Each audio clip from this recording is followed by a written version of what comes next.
Welcome to the Coast to Coast podcast, brought to you by Play Picks and the Lines. Coming to you from the West Coast, Josh Lander, jumping my guy Nate Weitzer on the East Coast. We've got a little 9-game Monday night slate here for you in the NBA. In this one, taking a look at the C's headed to Canada, taking on those Raptors in Toronto. Some key guys out for the Raps and possibly the Celtics, so we'll get into some of that with you here. Nate does have his great article up on playpicks.com with some best bets and player props in there for you. And make sure to like and subscribe to that page. Check out those other couple videos we have for you today, including that player props video. We'll look to stay super hot with you guys on. And as always, if you do still need a FanDuel or a DraftKings account, head to fdpicks.com or dkpicks.com and find those listings in your area, such as what we've got for tonight. Nate, let's get into it. Yeah, we don't know for the Raptors if Gary Trent or Fred VanVleet are going to play. Both are dealing with nagging injuries, and the team has speculated that they might sit out some or all of their final 10 regular season games. This is a big game, so perhaps they do suit up for it. But for the Celtics, all we know is Rob Williams is out. Al Horford probably likely to sit on a back-to-back here. And Tatum apparently hinted at sitting after they beat the Wolves last night in a shootout. It is worth noting the Celtics hadn't played since Wednesday prior to that Sunday game. Tatum's only 23, 24 years old, whatever. I think he just turned 24. So if he really wants to sit, he will, but not guaranteed there just because this is a back-to-back. But it has caused crazy line fluctuation. 7 points from Boston opening -3 to now they're +4 on the road. Hottest team in the NBA is now a 4-point underdog, +152 money line. And that total has dropped from 220 to 212 because of the Tatum speculation. So I think both are very exploitable. I'll tell you why in a second. 8 other games on the slate, though. Magic +9 at the Cavs. The Nuggets are -3.5 at Charlotte. We break that one down for you. The total around 234 right now. Do like the under if it stays that high. Hawks are -8 at the Pacers. The Kings without Fox and Sabonis +12.5 in Miami. The Bulls -3.5 at the Knicks. Warriors +11 at Grizz. Golden State expected to rest a few starters on a back-to-back. Spurs are -7.5 at Rockets. And then the Thunder -2 at Blazers in a tankathon matchup. The Celtics, as I said, hottest team by far. I mean, you can slice it any way you want. 21-3 since the end of January with a 16 net rating, scoring 117, allowing 102. Since the All-Star break, 13-2, much better offensive rating at 124.5. Their last 5 have gone over with a 135 offensive rating. And 8 of their last 10 road games have also gone over. Insane offensive rating.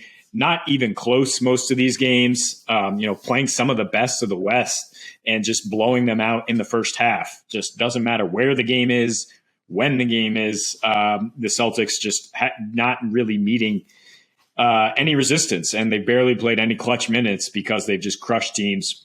Now, odds makers seem to think that Tatum is primarily responsible for that huge spike in offensive rating. And yes, he has an incredible individual rating, and he is the engine that's made them go. It's kind of a stars out, bets up thing, though, for me in that situation, if you consider how the Celtics might feel about that. I mean, he's played every game since January 2nd for them. They did win their last 2 games when he sat against the Suns and Magic. And I mean, there's just going to be some internal pride to say, we're not just Jason Tatum and his backup singers. We're a great team. That's why we're 21-3. I mean, they talk about the culture shift. It's just a team that can do no wrong right now. And I think even if you take the best player off the floor, they're going to continue to prove, like Memphis has, that they win because they play together, they play for each other, and they have a great scheme going. I still think you're getting great value, even if Tatum happens to sit. Now, the fact that Rob Williams is out for me is just as important as saying, let's just go over here at 212. Rob Williams, if you just took that sample size from the middle of January, should be the defensive player of the year. I mean, his individual rating is insane. You go all the advanced metrics. He changes the most shots in the paint, blocks, he's averaging 2.5 blocks, I believe, in that span. And just is everywhere on the floor. He can switch on to anybody. The Celtics use him as a free safety. They're also planning to sit Al Horford. So then you flip to the Raptors side where with Fred VanVleet and Trent out, they've really transitioned to being a much more of a bruising team, with Barnes and Siakam leading the way recently in wins over Denver and Philly. Strangely, now they're actually averaging more points with a better offensive rating without FVV, as their pace has gone up two possessions per game. And they've won 8 of their last 10, averaging 114, 8th best offensive rating. Interestingly, the second lowest assist rate in that span. So the fact that the Celtics allowing the fewest assists along with the fewest points per game recently might not be as big of a factor. And I'm just predicting that they're going to get a lot done down low with Rob Will out. The Raptors are scoring the 3rd most paint points over their last 3. They're 4th in offensive efficiency. Boston's 1st, of course. And they're scoring the 5th highest percentage of their points inside the arc. So just more support for what I'm saying, that Siakam, Barnes, and company can score down low, especially when you're getting a lot more Grant Williams than Rob Williams. As I said to you, Josh, that's the wrong Williams for rim protection. That is the wrong Williams. You're right. It's not. Grant Williams is not the one. You're right there. I would say, just starting off, I mean, you mentioned the total dropping with really just in direct relation to the Tatum news of being questionable. Their offensive rating does drop roughly 6 points per game, 100 possessions, right? Without him this season, really, he's only missed 4 games so far this season, which is pretty incredible. They're 2-2 without him, But at the same time, it's really about what their offense does not do when he's not in the game, it does obviously drop, like I said, in that rating, which is huge. Interestingly enough, this isn't really anything, because I agree with you. I mean, Time Lord is definitely Robert Williams III. In case you didn't know, his nickname is Time Lord, probably greatest one ever. He is currently, he's going to finish in the top 5 for Defensive Player of the Year after really not getting too much time and enough run really at the early part of the season. Did deal with a few injuries, but then, coming back, their defensive rating is roughly the same with him, without him. I mean, it's about 2 points per 100 better with him, but that's not indicative really of what they are. And honestly, the Derek White signing was obviously huge as well, as we've talked about, giving them the size that they have. But I'm loath to take the over here. If Tatum doesn't play, I do kind of like the Raps a bit more. I just think that he's been so crucial to what they do. It's really been his playmaking, as well as we've talked about Tatum, that has really just led this offense to just soar to the points that you were making. I think the Raps, they got OG back just a couple of days ago.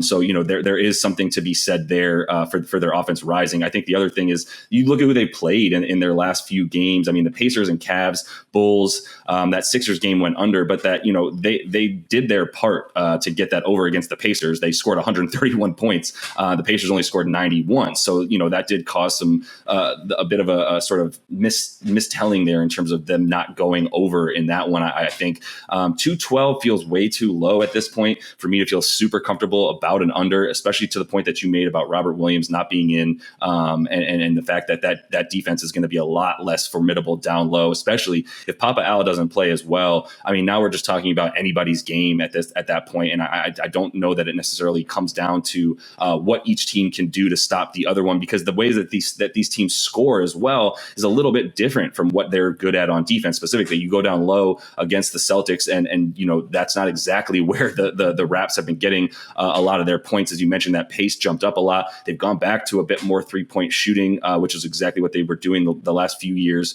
Without, like you said, without FVV as well, once again, a little bit scared of an over, but at the same time, there have been a couple guys who have stepped up on offense in a big way. Precious Achiuwa and Chris Boucher being two of those guys who have upped their minutes big time in the last roughly 10 games, as you mentioned, during this streak. And both of them have played incredibly well. Chris Boucher, just a quick fact that I love, he's leading the league in offensive charges taken over the course of those last 10 games. I know it's super random, but that was something that came up for Chris Boucher just when I was Googling him, that somebody wrote an entire article about. And so shout out to someone who is a man after my own heart for talking about taking charges there. But at any rate, getting back to the main point here, I do think that there's a bit, honestly, a bit of value in the Raps, in my opinion. I think what they've been doing has been legit. I think that this, I don't think that they can sit everybody that they plan on sitting tonight. Gary Trent, maybe, but I think FVV has to play either way, which would once again lead you to a lot more of an over if those guys are going to be on the floor shooting threes for the Raps tonight. Yeah, I mean, I think you're crazy if you're going to bet against the Celtics right now, even if Tatum is out. I mean, it's just there's so much momentum to consider in this NBA season, and we're seeing what's happening with Memphis again. They're not better without John Morant, but they are even more focused, and they're just on a roll in general. But I want to address what you said about Rob Williams and the defensive rating being about the same. And, kind of looking at the offensive rating with Tatum, that was so long ago. That was before the Celtics were good. They were actually terrible at that point. So them dropping off a cliff doesn't really tell me anything. The last two games Rob Williams has missed, they gave up a 118 and 123 defensive rating. They gave him 123 points to the Thunder, who are not trying to win again. So, I mean, that game went way over. The Raptors obviously much more capable. They're 14-7 to the over their last 21 home games. I mean they're only 19-16 straight up at home. I think the fact that they just got fans back in the building at the beginning of this month has a lot to do with that. But yeah, you even look at recent results against the division, over in 4 of their last 6. Like I said, they can score in the clutch. They're actually playing at the 8th fastest pace in the clutch, and Boston in just 10 clutch minutes, 131 defensive rating since the All-Star break. I mean, they haven't been in that situation much, but they could find themselves in it tonight. As important as Tatum is offensively, I think he was leading the league in defensive win shares for a while too. He is that, and that has been the reason they beat the Raptors twice in November, basically. Tatum was awful on offense in both of these games, 8 for 24, then 2 for 16 from the field, but had 10 assists and posted a plus 13 as the Celtics ground out 2 low-scoring wins. They went under both those games. I think you take him off the floor to guard Siakam and et cetera, and the Raptors will have a lot more success offensively. And I think the Celtics are not going to fall off a cliff completely offensively because, as you mentioned, they have Derek White now to take on some of that load. He can get his own shot. Jaylen Brown's been quietly just as efficient.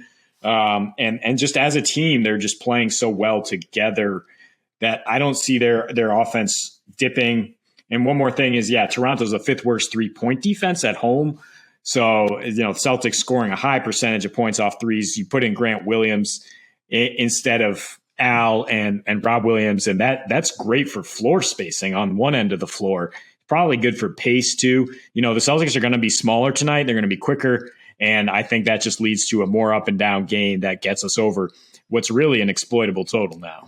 Yeah, that's fair. And I mean, also talking about what the C's have done, they are on the second leg of that back-to-back, 9 of their last 10 in those scenarios. We're talking about over the total as well. So, yeah, I mean, their offense has definitely taken a huge leap. How much of it is because of Tatum's leap? That's sort of a little bit TBD because, like you said, it's only a 4-game sample size this season, and we haven't even seen it in months when they were really a putrid offense at one point, especially because they had Dennis Schroeder still in there, and that was clogging things up for them. And the only other thing I would say tonight is if Jason Tatum does not play. I mean, this spread is all the way up to +4 right now for the C's. If he doesn't play, which it really doesn't seem like he's going to, if this spread keeps rising like that, Jaylen Brown obviously is where you turn to. What has he done without Jason Tatum in the 4 games that Tatum's missed just this season? We're talking about 32.5 points, 10 boards, and 3 assists. So we know he's looking for his at this point, and his usage rate all the way up to 32% in those 4 games as well without Tatum. So he's pulling all the shots, and he's got a good percentage. I mean, he's got a 50-point burger against Orlando this season without Tatum in there. So plenty of opportunity for Brown tonight, and definitely going to take a look at his props with Tatum likely sitting. So that is all the time we have for you in this one. Make sure to like and subscribe to that page. You can check out those other couple videos we have up for you today. And until we see you next, happy betting.